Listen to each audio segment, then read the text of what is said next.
So here, if it was really Jesus telling Martha not to serve, not to be a deacon, then Jesus needed to learn his lesson and stand corrected.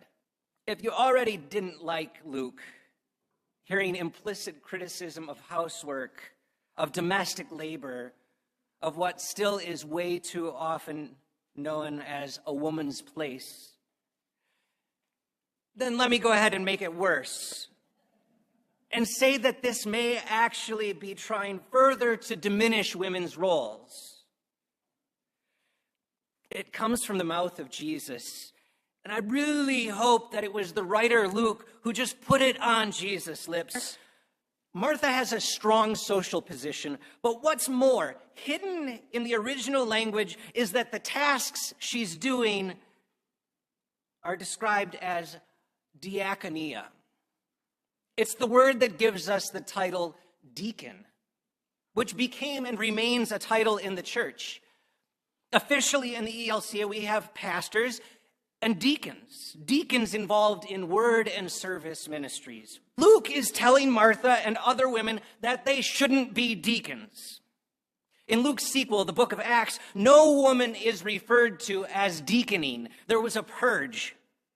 The so-called better part that Mary has chosen is to sit passively in church, an instruction that no man is ever supposed to fill.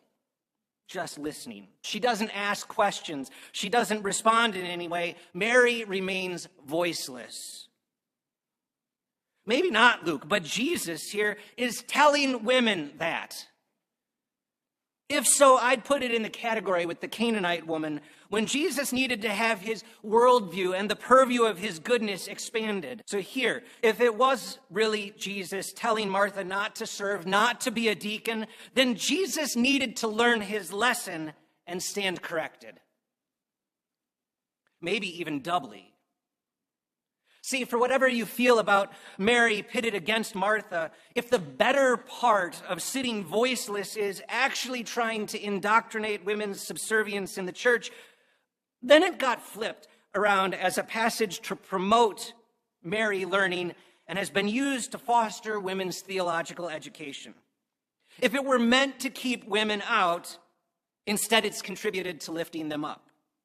Take that, Luke, or Jesus, or whoever.